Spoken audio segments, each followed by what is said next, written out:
Hello and welcome to SEO Rankings Do Follow podcast. Here we hold regular talks with SEO and digital marketing experts to discuss hot SEO topics and share actionable insights with the SEO community. So subscribe to stay on top of everything going on in SEO. Today, we are going to dive deep into two approaches to SEO, keyword density and natural language processing, to find out if they actually benefit content and search rankings. Enjoy the show. Hello everyone, my name is Koray Tuğberk Gübür and today I am a part of an excellent group, and here we have many lovely speakers with me. I will be a host, and I can tell that I am not experienced for being a host. If I do something in a wrong way, please forgive me. And I have an agency which is called Holistic SEO and Digital. I focus on mainly the semantics but also other verticals of the search, and I try to do SEO A/B tests while spamming the search engines, or let's say testing, as Down Anderson says, and I try to just understand the search engines. And now I believe Crystal will introduce herself. Thank you very much. I'm really pleased to be here. My name is Crystal Carter. I am the head of SEO communications at Wix, and I am a technical SEO. I work with clients doing technical SEO. I work with Wix doing technical SEO. And I like to talk to people about different elements of SEO and how we can all make SEO accessible to everyone. So I'm really happy to talk to everyone today and to learn from the fantastic panel. And now, Andrew. Thanks, Koray. Hi, everyone. I'm Andrew. I'm based in Cambridge in the UK. I'm an SEO consultant. I have my own company called Optimisey. I used to be a journalist in a former life, so I'm kind of interested in this whole kind of content side of SEO. I mean, I focus in my consultancy more on the technical side, but I kind of have a special place in my heart for good content. So I'm particularly interested in the topics we're going to talk about today. Now, Sarah. Hey everyone, I'm Sara. I've been doing SEO for over 8 years. I worked with small businesses and enterprises. I'm an ex-startup founder, and I like making complex SEO concept simple, and I'm happy to be here today.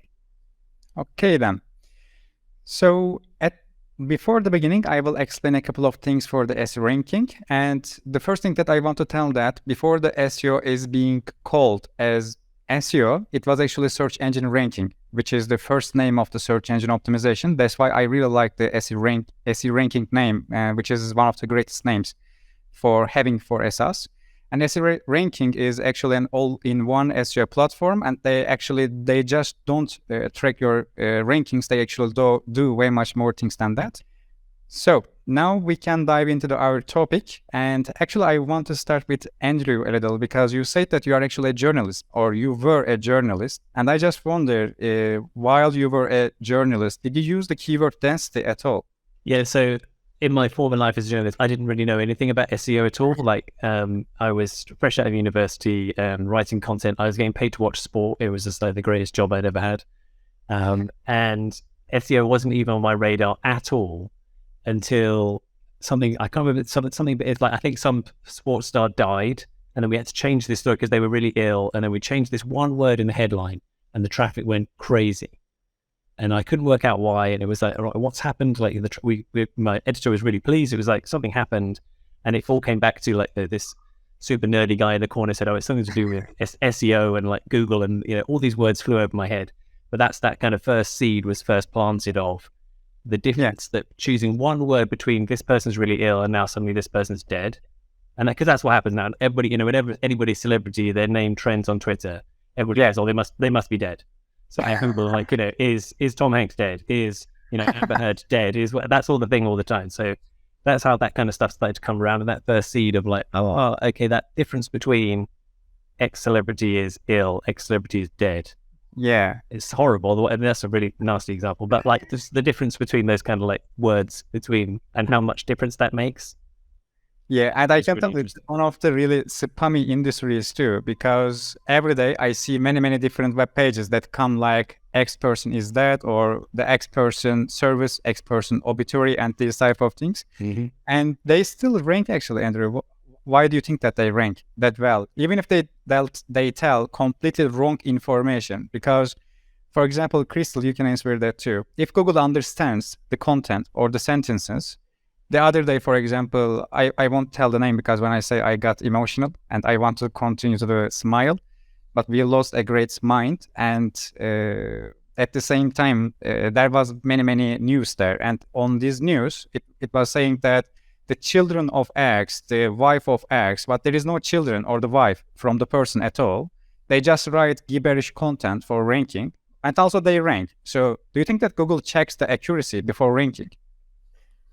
In my opinion, I think sometimes Google uses a lot of signals to rank content. So I think sometimes, particularly when something's hot off the press, it's easier to rank with something that's less accurate. Just because Google's, retency particularly for news, is a factor. So if the news breaks, I don't know if there's a hurricane or something, and like it's just touched ground, the first news that comes out about that will be relevant. Will have some relevance in that, and that retency will be important, even if it's not all of the best details of it. Like any news from the beginning, it will be useful. So I think that retency will affect. But I've seen it before where I've had clients who were responding to a bit of content, a change in law, and they were the first ones to write something on it. And they were they were perfectly reputable, and the content was accurate, but they were outranking the government website because the government hadn't written anything on it yet.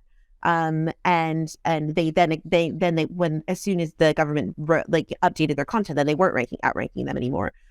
So Google's constantly updating, they're constantly crawling, they're constantly updating their index and things like that. So I think that when things happen straight away, there's various different factors. I think retency will come into it. Obviously, like the keywords will come into it, the NTTs will come into it, the overall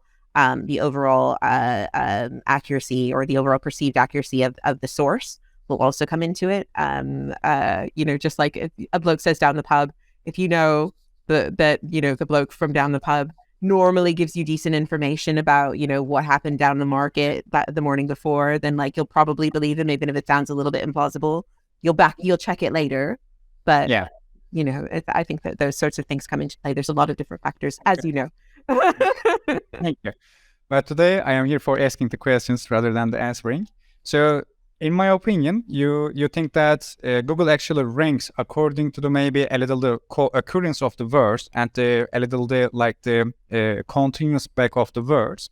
But at the same time, they check the accuracy and details maybe way much later. And that's why for these fresh queries, the trending queries, suddenly trending queries, they are able to rank because they are published new, and they just target that area, and they use really similar phrases that appear in other types of documents, because I believe for the last 20 years, all of these pages include the same type of words all the time. So I guess Google doesn't have a time for checking whether X person has a girl or wife or not. It will be a little in a kind of privacy issue too, I guess, but...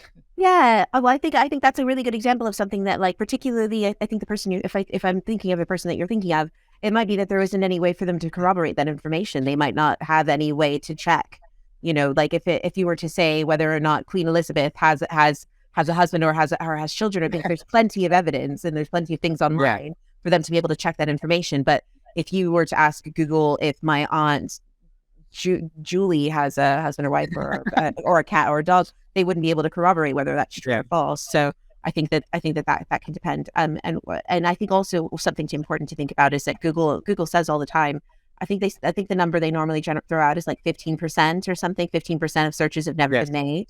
So they don't have the relationships established, like to necessarily make more of an educated decision until there's a sort of dearth of content.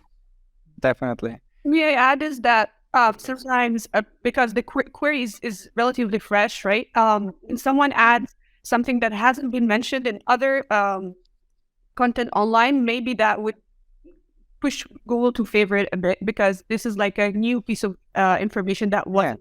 Yeah. But I mean, there are other factors, but that's one way to look at it. Yeah. Okay. I also wanted to ask you something good, Sarah. Did you think that Google ever used the keyword density at all from the beginning, since the beginning? Potentially in the past, but now I don't think so. So when do you think that they stop using it? That's a tough one. Like at least in the couple like 3-4 years, I don't see it as, I see it as less and less important. But there's one thing I need to clarify. When we talk about keyword density, it's different than how we pass those recommendations to copywriters, because we still need to communicate, we need to add the keywords and that sort of thing. Yeah. Okay. So I will ask one more question, and you all can answer, by the way. And do you think that keyword frequency and keyword density, are they same thing? I remember back in the day when people would, like, I don't know, if you were to do a webpage about sandals, and it would be, it had, title sandals, each one sandals, like, and then there'd be like, sandals are great. I love sandals. Sandals are my favorite types of sandals. Sometimes I wear one sandal, sometimes I wear two sandals. The sandals that I have are my favorite sandals in the whole wide world. And then at the very bottom of the page, there'd be like, sandals in Greece, sandals in Portugal, sandals in Spain, sandals in this, and like all of these different things. That was a thing, and it sounds crazy, but those pages did rank. Yes. Right? We've all seen them. So that I think is, and that I think like that's a frequency thing. Okay. If you're to talk about like keyword density, I think now keyword density has to do with richness and with like relevance and stuff. So if you were, for instance, you were talking about sandals, you could say like, sandals are a type of footwear that you would wear that it would, show your toes. There are lots of different types of sandals. Some have platforms, some have wedges, like some have this, that, or the other. And it would be important if you were talking about shoes and you were specifically selling sandals to say that. When I was reading one of the, I think, and the inventor is Anna Petter in the Venture AI, she was telling that if one is using many gibberish things, like as in your example, but also she says that if document has high page rank, they tell that we shouldn't punish it, because probably even if it is a little gibberish, even if it uses many things, the page rank should show the truth. So do you think that this is still the situation? Do you think that page rank is a kind of safe exit from this type of spam or old ways? Any of you can answer, by the way. Was it hard or you can speculate, by the way. It's a free thing in SEO. I mean, I think that sometimes people do those like clunky SEO things, but sometimes they still have something that's decent. The one that I can think of was somebody who was doing photo boxes. That's the last time I saw that sort of thing. And it was like party photo boxes. And they were selling photo boxes, and they were a perfectly legitimate company. Their SEO just was like a little heavy-handed, And so I think that Google has lots of different signals to understand whether or not the page or the business or the service is actually of use to users. And so I think they're trying to make the internet more accessible for businesses who maybe don't have sophisticated SEO. I think like package ranking is a tool that they're using for that as well. And so I think that maybe that's what the not punishing people for is that like if we are getting lots of signals that people are converting, people are booking and things like that, then it can be useful as well if other people want to come. Okay. I think so. I have a kind of interesting example around that. It kind of goes back to the sandals thing. So there was a client of mine that worked in recruitment, and they had lots of jobs in various cities around the UK, and they had this kind of SEO content on all these pages about, I don't know, so it's jobs in Manchester, and it'd be, blah, blah, blah, about all these jobs in Manchester that were particularly live or they were recruiting for at the time. And then they'd have this spiel at the bottom about Manchester is a city in the northwest of England, and it's near Liverpool, and it has 2 footballs here. Just nothing to do with recruitment and jobs and stuff at all, but just garbage content that they could pretty much scrape from Wikipedia. Some SEO had told them it was a good idea to do.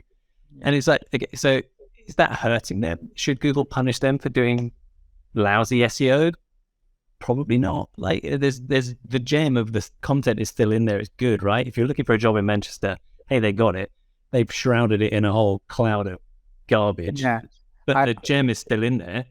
Definitely. I believe Anna Patterson also agrees with you because she also says that there is something called phrase rank, and they tell that if there is a high page rank, the document should be quality, and it means that actually our algorithms is a little shady in this context. And I also remember that there is one concept that passes from Anna Patterson to the new level or new generation of search engine algorithms like BERT or the others like MOM. And it is called attention span. Do you know what it is, or should I just define it in a small way? Okay. So in a simple way, the attention span is a kind of window that will just check the word sequences, because as you see, the Microsoft or Google, they always try to show off by saying that we had used like 300 billions of parameters. The other one says that I used 4 trillion. So the other one says that I have 5 trillions. So it always continues, the number is always increasing. And the parameter there, actually, it means that any kinds of word seconds. So they put an attention span and they use it like this in the document, and they always take a snapshot from a connection to another connection. And then they realize that actually after a certain types of word, another certain type of word will appear. And usually according to that, there will be a specific lemma, stemming, and also there will be a specific part of speech tag. And based on that, they are able to generate text, or they're able to understand whether you write the document or whether you use AI, whether it is original or not. So my question here is actually a little about the attention span, because from keyword density to the NLP, slowly we should make a transition here. And if you would need to instruct some of the authors and you need to teach them NLP, and I know that there are many SEOs here who listen us, and I believe they try to learn, but I believe they also complain about the authors sometimes, because even if they try to teach these things to the authors, usually copywriter uses their own traditions. So do you have any kinds of methodology for training an absolute beginner for NLP copywriter, let's say? I think it's, can I go? Yeah, of course. It starts when you create the brief or the content framework. And obviously you need to have a lot of communication, but what I usually do, I list like the keywords I need, and then I list how I expect them to be there. But then I also tell the copywriter they have a lot of flexibility. Like these are not like rigid rules, like having them 2-3 times or that sort of thing. But that's just a suggestion, so they wouldn't sort of skip them at all. So this is how I start, basically. Okay. And for that, Andrew, you're a funny person. I believe you will train authors in a really good way. In a funny way. I hope so. I hope it's fun. So as a former writer myself, then you sometimes get these briefs from SEO folk who say like, oh, you need to write an article about sandals, and hey, you need to mention sandals. And you're like, come on, like I'm a professional writer. This is just insulting. So I find that a good way to then show them like the results and show the competitors. So I think we're probably going to come and talk about all this kind of stuff later, but it's a bit like, right, okay, if you're going to write about sandals, and Crystal kind of nailed it earlier when it's a bit like, okay, what else? What are the other entities, we're going to come to those, around sandals that people are going to be looking for? If you don't mention feet, and you don't mention buckles, and you don't mention shoes, and you don't mention like open toes, and you don't mention beaches, and all this kind of stuff, you're probably not that thorough on sandals. And like, so for a journalist, they're going to go, well, of course I do that. And like, but it's like, sometimes just, okay, look, of course you didn't do that because you're a good writer and you're going to research your content thoroughly, and you don't need me as SEO telling you, but here's some competitor content. Look at what they've done. They're currently ranking up. This is who we're going for. They're number one at the moment. They've nailed this. As far as Google is concerned, this is the number one. And you're better than that. I know you are. Come on. So then here's what we're going to do. And we're going to cover that. And it's just, and they, of course, they're never going to go, I tell you what, I could never have done my job without you, SEO. You're such a great person. You've made my life better. But at once it will be better. And then you'll get a little bit of the kind of, halo effect of the credit, that kind of stuff. So showing them competitor content, showing them what good ranking content looks like. If you can find good examples, if you don't find, the examples you were talking about earlier, where, hey, ranking number one is sandals by the sandals. That's going to make them want to hurt themselves and lie in the dark corner. And do you think that? Like stuff. So. Sorry, do you think that it is a situation for every language? Because sometimes I hear one of the SEOs from another country, they say that the Google NLP or Google Natural Language Understanding, it works for English, but not for XYZ languages. We still see old-fashioned content ranks really well. What do you think about it?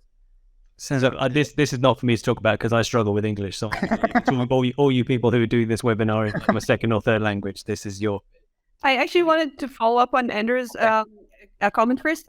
This aligns with about this result and option this feature that Google added a while back. That sometimes they used to show like this page has terms that are not the keyword, right? Like I think they removed this right now, the terms part, but and I think that's part of what we can show also authors or copywriters. So yeah. Okay. That's about that. And the other question? Can you say it again? Of course. I'm asking that sometimes the SEOs from around the globe, they tell me that you explain all these things about semantics and they work for English and in a good way, but in my language, I always see a crappy content that ranks at the first. And doesn't Google understand these content, or does Google want to rank this type of content? They ask me. What would you think? Ranking for example, for myself, I speak Arabic. Ranking in Arabic is much easier than ranking in English. And the quality of content is definitely different. And I don't think Google mastered other languages the same as English. But I mean, at the end of the day, I still, if I'm going to work with another language, I still have to follow the or do the right thing the right way. It's not just for ranking, it's also for, the user and making sure. I mean, if you don't have good content, this may also potentially impact your conversions and so on. So, I don't see that Google has the same quality in ranking content. Same understanding. Yeah. So, okay.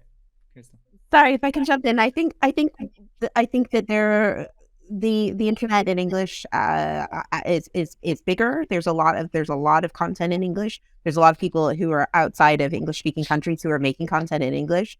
And so there's a lot there. So I think that in places where there are fewer speakers of a language, that it's still growing and still developing. But I think with the advent and Google in the age of mom and Google in the age of they've got so many different languages that they're working in now. And they're planning to sort of pull the best content regardless of language in the future. So I think that even if you are making this sandals content now, even if it's working now, I think that in the long run, you'll do yourself more favors by making actually relevant, rich content in whatever language you're doing that you have. And I think sometimes that happens a lot. There people were doing reviews in a certain way for years, and Google's review updates have changed that. So I think, sometimes, you might be working on borrowed time if you're using that methodology. Yeah, exactly that point. That's a great point by Christelle. I think for me in the UK, we often look at the US because like the stuff that Google rolls out is often rolled out in the US first because, hey, Google's a US company and they speak in English. So it's like if you're working in other languages, yeah, you can kind of game the system still a little bit because Google in, Japanese or whatever hasn't quite caught up yet. But that the kind of English language version is where it's going. That's the direction of travel, right?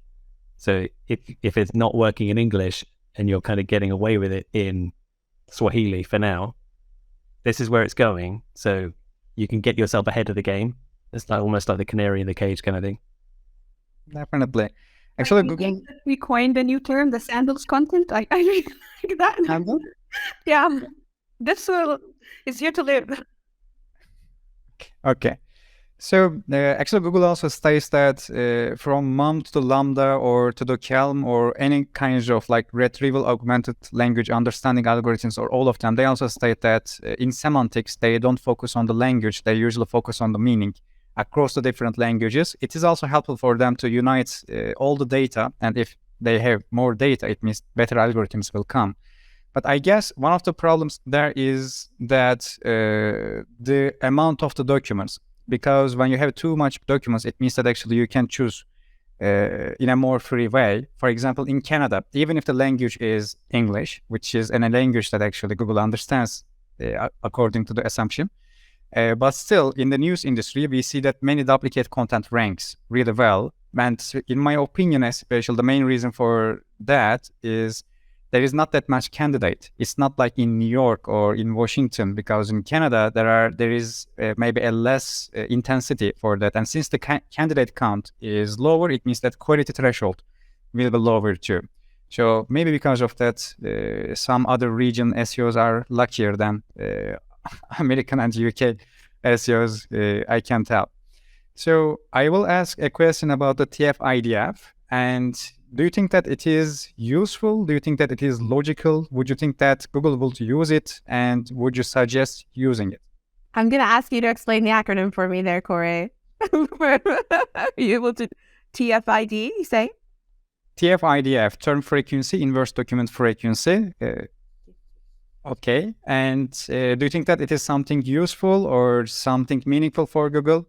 Basically, the purpose of the TF-IDF is actually filtering out the contextless words like stop words or like any kinds of, imagine that there is a word, it appears too much, but it is not relevant to the topic or it is not relevant to the context that much, and they try to filter them out. But at the same time, yes, it is a useful methodology for top text classification, but TF-IDF can't be used for understanding the meaning at the same time.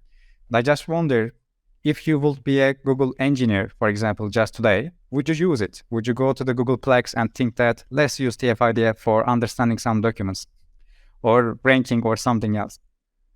I mean, to my mind, I mean, I think we all do this when we read content.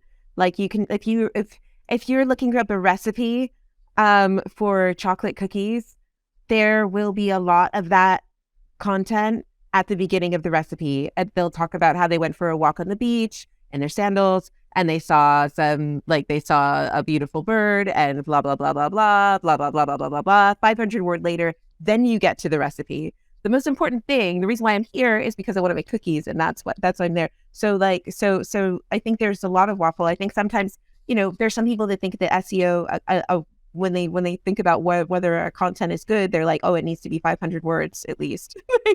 And then people do the thing that we all did in grade school, which is they add in things like, oh, this is let's compare and contrast. And they add in extra words and they use, Courier New font to make it longer and all that sort of stuff. And these are things that these are a waste of everyone's time.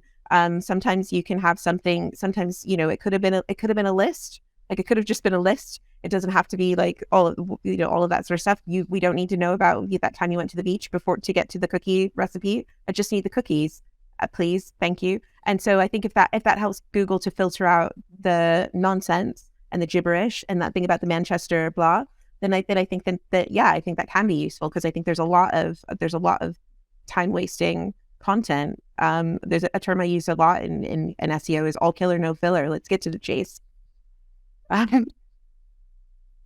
Any other opinion, Sarah? Would you use TF-IDF?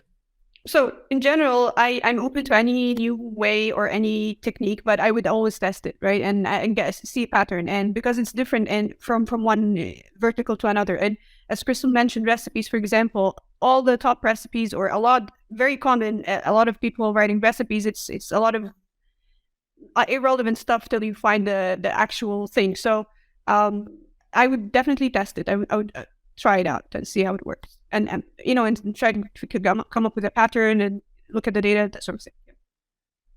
I'll tell you one way I do use this in terms of then like term frequency is then looking for those opportunities to put synonyms and stuff in. Whereas if you get a particularly, Crystal's example earlier with the attorneys reminded me of this. So attorneys are very regimented and legal minded in the way that they write. And so they'll write in a really specific way, which often isn't that accessible. And they'll use really complex legal word over and over and over again. And you're thinking as a non-lawyer, I'm reading this thinking, I didn't understand it the first time, and you've repeated it 15 more times. And it's like, okay, fine. I know this is the key word you're going for, but it's like, we can do this better. If you're mentioning attorney, you can pull out, you can do some term frequency inverse document. Okay, so this is only 500 words. You mentioned the word attorney 50 times. This is a lot. We can change 2 or 3 of these to the word lawyer. Let's have a look at it. And you're the experts and you're the lawyers, but I'm the SEO and I'm telling you this is too much. Let's turn some of these attorneys into lawyers, and let's look at some ways we can restructure this sentence a little bit to put some other synonyms in here. Do we mean attorneys here, or do we mean like, could we, and like, so that it's a way to then improve the content to make it more accessible for people, but then also to then make sure that your content is broader and kind of hits more of those terms that you're after. Like, how many people search for a lawyer? And I understand there's probably going to be some lawyers and attorneys watching this going, they're not the same thing. And I know they're not the same thing, but it's like, for your customers, they're almost synonymous. They're like, I need a lawyer in Miami. Okay, fine. They meant an attorney, but do you want to miss all that customer, all that traffic? Not really. You can explain to them after when they've got on their page that they're different things. But I want, this kind of search angle is we're trying to get them in first. Once we've got them, then we can educate them and turn them and, convert them into lovely customers that give us their money. But yeah, that's one of the times I use that kind of TF-IDF stuff. And I think that from that to that point, there's also like Google's getting smarter about this. I'm an American living in England, and Google understands that a ladybird and a ladybug are the same entity, right? So if I search for a search for like, why are ladybirds a different color or different colors, they will serve me information about if the content is good, they will serve me information about ladybugs that are a different color. It does not have the word ladybird on the website at all, but they know that the two things are different. And so like it's important for when you're thinking about the density or the things and like thinking about like remembering that like Google doesn't need you to be like to say the same thing. And in fact, if you were to look up in Google Ads, if you look up their keyword research content, their keyword research tool, if you try to look up like ladybirds versus ladybugs, the number will be the same. Google says they're the same. Google isn't differentiating. They're saying they're the same thing because they know it's the same thing. And I don't know what they're called in French or Spanish or Arabic or Russian or whatever. I don't know what they're called in those languages, but I'm sure that they they understand the same things. That they're the same entity. And with regards to like content for thing, if I were to say like my boot is big, right? In England, that means one thing. In America, that means another thing. So the context of that statement is important, right? If I say my boot is big and has many feet in it, those two things mean two different things in two different countries. You're going to need to explain what the difference is. They're got. A boot is a shoe in America, and a boot is what they call a trunk in England. You call it a boot, and in America you call it a trunk, and in America you call it a boot, and in England you call it a boot as well. And in Canada, we're just talking about boots. Definitely, it's different. I will ask one more thing. Do you think that there is a kind of relativity there? Let me explain first. For example, when we use the word pharmacy, and this is also relevant to the entities. So in my knowledge, as I know, in United States, the pharmacies can also sell the cosmetics as much as I know. But when you come to the Europe, it changes a little because in Europe, the cosmetic products are not sold that much in the European countries like Netherlands or other areas or countries. So do you think that Google should or would change its language understanding or relevance understanding according to the entities' different meanings, even if the word is same, and also words main context and main meaning is same too. A pharmacy in US is a pharmacy too, and a pharmacy in Europe is also pharmacy too. But the thing that they sell, slightly their repository changes. So how would Google approach for this situation, and how would you instruct your authors for this type of changes? Yeah, I think it's... Oh, sorry, Andrew. Sorry. You go ahead. You had something to say. If you want, I can tell the names too, but... I was just going to say, I think it depends. I think it depends. Oh, am I the first one? Am I the first one to say it depends? So yeah, I think it will all depend on the context of the copy, but I think that it's important to make sure that you're covering the content, that your content is covering whatever topic you're talking about thoroughly, and that it's like genuinely of use to users. And I think that if you are explaining your content is explaining very clearly like what you offer and what you do, and then I think you'll probably be covered. I think one of the things about natural language processing is it's trying to process natural language.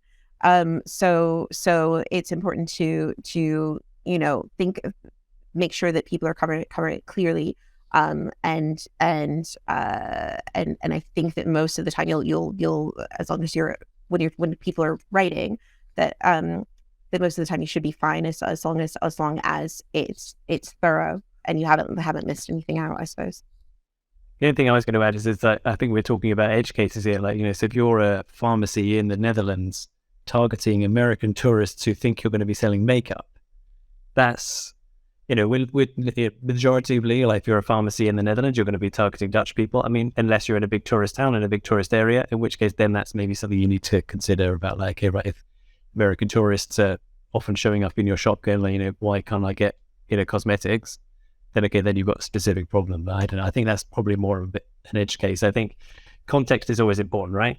With those kind of things where it's like, if you're talking about, your target audience and you're writing in English, even though you're based in a country that speaks a different language because you're aimed at these kind of tourists and you're looking for people. Like the example is always like, particularly with people in the UK when they go on holiday to the US, and there's lots of cities that have the same name.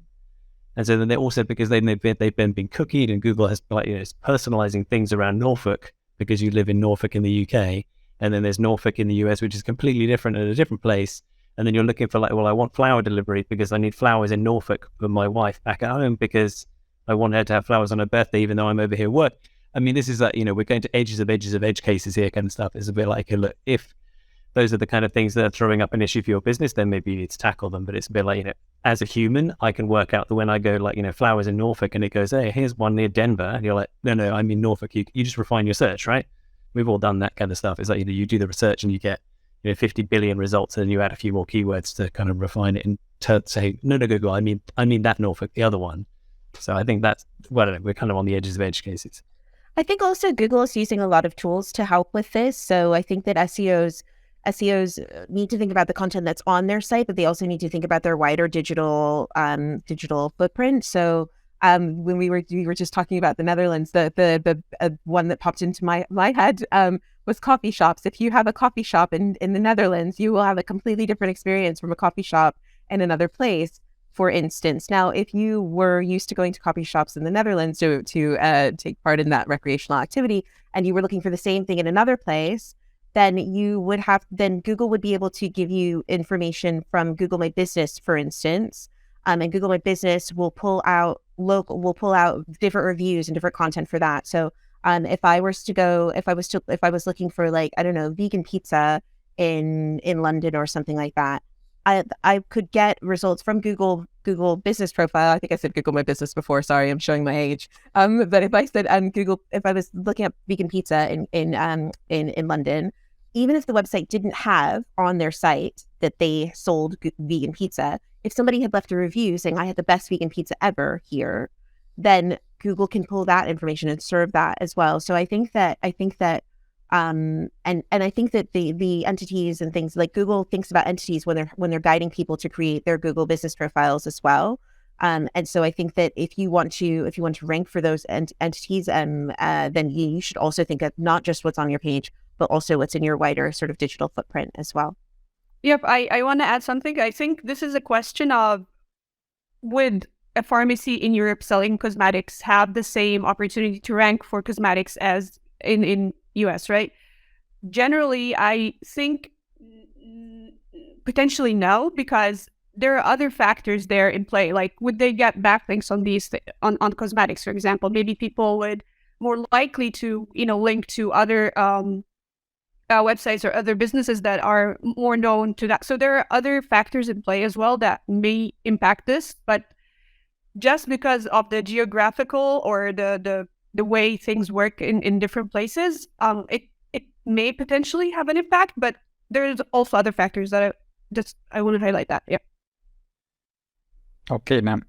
So I will ask the next question now. And you mentioned the comments, Crystal, the comments or the experience of the user from a specific business. So do you think that Google uses NLP and NLU, natural language understanding, or sentiment extraction from the comments for using them in the purpose of EAT-related algorithms? So in other words, how many different negative or positive comments would be necessary to change a brand's overall EAT? There is no such a thing like EAT score, but let's say EAT existence or EAT situation for a brand. I mean, I think it's kind of a chicken and egg thing, because I think that Google gets lots of signals to validate whether or not a business is is expert, authoritative, and trustworthy. Reviews, for instance, are a really good source of this. And businesses that actively say, review us on TripAdvisor, like leave a review, have you reviewed us, like they will get more content because of their reviews. I mean, I use Amazon a lot just for the reviews. There's a lot of times when I won't, I'm not buying from them, I'm buying for someone else, but I'm looking at the reviews. So those reviews help your business to, do better with your customers and help build trust and authority, and also help build more digital footprints. So you'll have your TripAdvisor, you'll have your Trustpilot, you'll have your, GPP, you'll have, Yelp, you'll have all of these different things. So if you're working on that, then that is demonstrating expertise and building trust, and building authority there as well. Because you're the top rated business, the top rated business for, I don't know, bicycle tours or something, because you spend all that time building up that authority there. So I think that it's a signal, and Google absolutely looks at reviews. They've been spending a lot of time. They've had a couple of different algorithm updates around reviews. My colleague Morty Oberstein's done a lot of research on the review update in particular, talking about how they were filtering out like a lot of the sort of, out of the box, off the shelf sort of traditional SEO reviews where they're stuffing lots of keywords, to more of the actual like people who are genuinely like, I got this RC car and it's really good, and this is how you use it, and this is how you make it do this, and all that sort of stuff. So genuine actual reviews that are helpful to users, and they're filtering out those things and pushing those things to the top of the funnel, and things. So they absolutely are able to do that. And reviews are a really rich source for entity relationships and things, because people will explain, I use this shampoo on my hair and it was good. So you've got the sentiment, you've got the entity, you've got the things all laid out there. So yeah, I think that it's cyclical, and will help in a number of ways. Yeah, there's some great examples. So in local SEO, so people like Tim Capper and Claire Carlisle are my kind of local SEO go-to. But there's been some great stuff. So showing where Google is picking up entities from within reviews, particularly in Google My Business or Google Business Profile. But there's some horrific ones as well, where particularly in hotels, which again is like the canary in the cage. If you want to see where like Google Business Profile is going, look at hotels. They're always like on the cutting edge of things that Google is messing with. But there was one where, so you can refine the search for hotel. You look for hotels in a particular city, and you can say, it needs to have this facility, this facility. One of the things was that you can tick a box or check a little search bubble that says concierge, it has a concierge. And so then the proof that Google had used to show that this hotel over this hotel did have a concierge was a review. And the review then appears in the little search panel, which then says, this hotel has the worst concierge I've ever experienced in my whole life. He was a complete idiot and like ruined my holiday, whatever. But it highlights the word concierge because it's got a concierge. So it's like it check the box of like, yes, we recognize the word concierge that you want, and we've got it in this review so we can prove this hotel has a concierge. It's an awful concierge, but hey, that's not what you said. You didn't say good concierge. You said, I want a hotel with a concierge. So it's that kind of stuff where Google is picking up those entities. It understands hotel. It understands that a concierge is something that works in a hotel. It's joining those things together and pulling stuff in from reviews that, the business hasn't necessarily put themselves. So if you're not already keeping an eye on your reviews, do. Because Google is definitely starting to use them more and more. I mean, the stuff that Crystal touched on with like the product update and stuff as well, I think it felt like it was a little bit aimed at those kind of affiliate sites that, don't really ever touch any products. They're just kind of like scraping Amazon and saying, hey, here's the 5 best vacuums under $500. And it's a bit like, clearly when you read it, they've never actually touched those vacuums ever in their entire lives. And so then Google is now trying to tilt things back towards that kind of personal experience, and that's where they're kind of understanding the NLU, they understand in the way that you write or that people write. They can understand that's a personal experience. I use this Hoover and, it wrecked my children's toys. And here's a photo of like the smashed up toy, whatever. That's particularly with images, like, you can get, everybody has the same product image of the Dyson or the Shark or the whatever it is they're selling. They've all scraped them off Amazon or they've all scraped them off whatever else. If you have a photo of that particular thing that you've used in your house with your smiling children or whatever it is, Google is getting better at understanding, well, that photo doesn't appear anywhere else. So maybe you did have this Hoover, and I understand this vacuum is now in the context of your article, and maybe you genuinely did review it. That's where it feels like it was aimed at for me. Sarah, do you have a comment? No, I agree with everything they said. They said everything. Okay. So my next question actually already came from the comment section, and I am not that good for reading the names, but Badr Eddin Lashini, I guess, he asks a really good question. And he says that, how about the fake reviews? Do you think that, for example, Google can understand if a review is fake? And if it is fake, what would Google do that? And there is one more possibility there. Let's say you have written all of the reviews with an AI system. Can Google detect AI-generated content? There are Roberta, for example, AI detectors exist. And if the review comes from a fake review service, how would Google actually react to these spamming attempts? What do you think? I think, generally speaking, humans have problem detecting fake reviews. So, it's going to be more complicated to Google just at a high level. Yeah, so it feels to me like, particularly around, so I do a lot of work with Google Business Profile and stuff. There is a whole bunch of like fake reviews and stuff out there. It's pretty rampant. Like, again, so somebody like Jason Brown, if you follow him on Twitter, he pretty much spends his whole time chasing down junk on GBP profiles. And it feels like with the technological power that Google has, there must be something they can do better in this area, right? Some of them are so blindingly obviously fake. And you look through these reviews and this person showed up, they created their Google account one day ago. They've only ever written one review. It was for a garage door company. And then you find on the next garage door company, there's somebody with the name exactly the same, but one character is different. And they set up their account one day ago and they've only written one review. And it was a 5-star review for another garage door company. But how many garage doors did this person buy? It's just like, come on, this is pretty fundamental stuff. Even as a fairly dumb human, I can work it out. And Google, with some the computing power they have, this must be blindingly obvious to see some of these patterns. So I feel like they could do a lot more in this kind of area, but they're not at the moment for whatever reason. I'm not really sure what the kind of reason behind that is, but I mean, it's not just Google. Like Amazon struggles with this on an enormous basis. Facebook, there's been lots of kind of news articles, particularly in the UK, around the damage of fake reviews. I feel like that kind of media pressure is going to start to tilt the tech companies to being a bit, well, okay, maybe we should do something more about this, but yeah, it feels like they're kind of fiddling at the edges a little bit and they don't really want to get involved in this kind of messy world. Because I think, like Sarah said, it's really hard. Like sometimes you look into these kind of reviews and they look really fake and they look AI written and it looks like somebody's just copied and pasted it.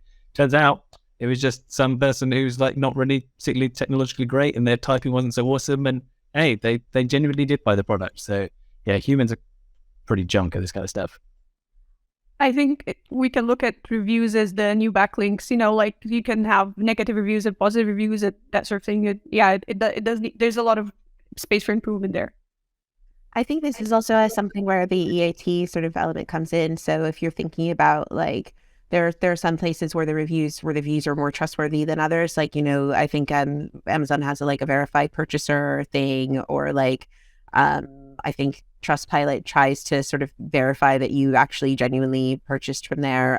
Google Merchant also has something that's like a built-in reviewing system there. But I think that I think Sarah's right. I've never thought about that before, but that's a really good point. They're like the new backlinks. You want to make sure that the bulk of them are good and the bulk of them are high quality. But there's going to be some clunkers in there sometimes, probably. And I think that, but I think that having a good strategy where you're covered on a lot of bases and in a lot of different ways is going to be something that will bode well for you. Okay.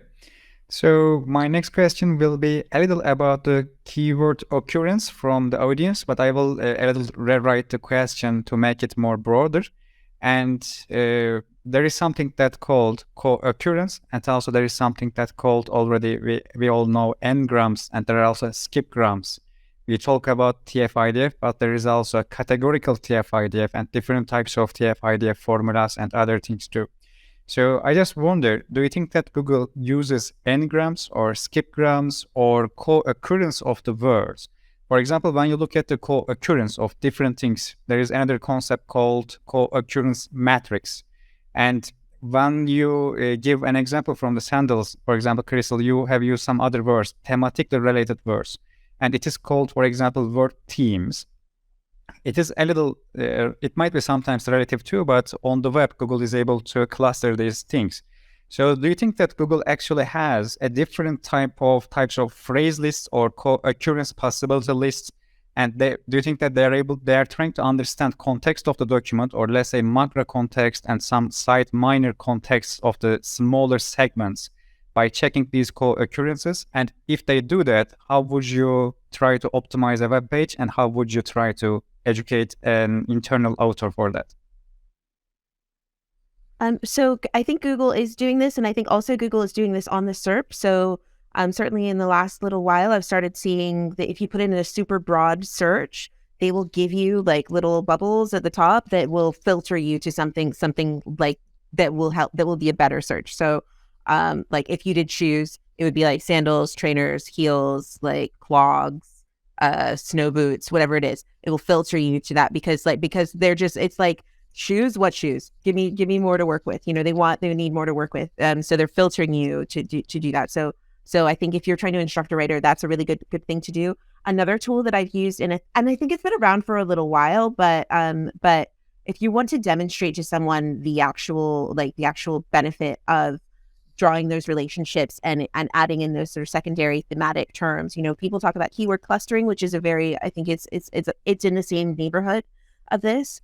But there's a tool called TextRaiser, which is an AI tool for understanding language and relationships. And Koray, I know you get really into the details of how everything is all laid out.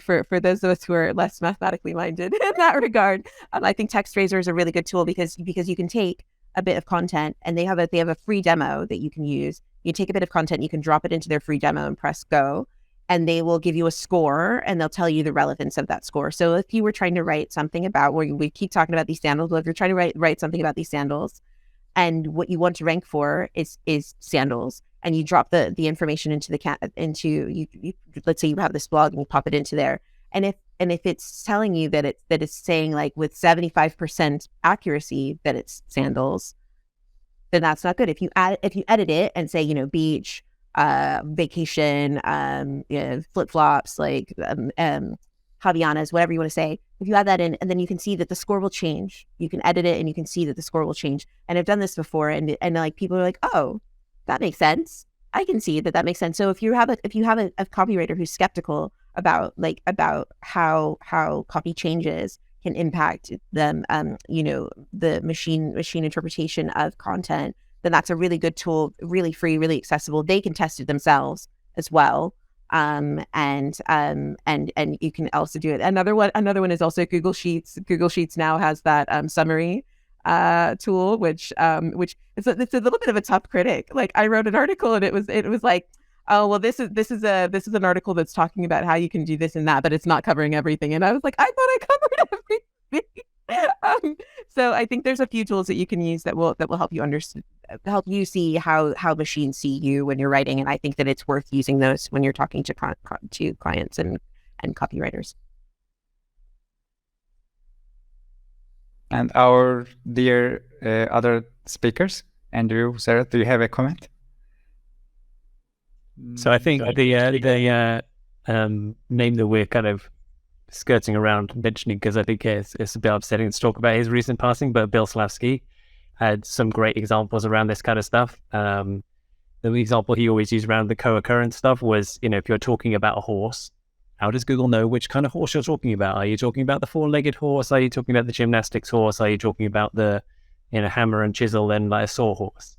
And that kind of co-occurrence of those other words, like, if in the example of the article where you're mentioning horse quite a lot, you also mention hammers and you also mention nails and you also mention, tool bench and all those other kind of things, the co-occurrence of those words, Google's going to go, okay, you probably mean this kind of horse. If in the same article, a different article, you're talking about, like tack and bridle and horseshoes and bits and ponies, you probably mean a different kind of horse.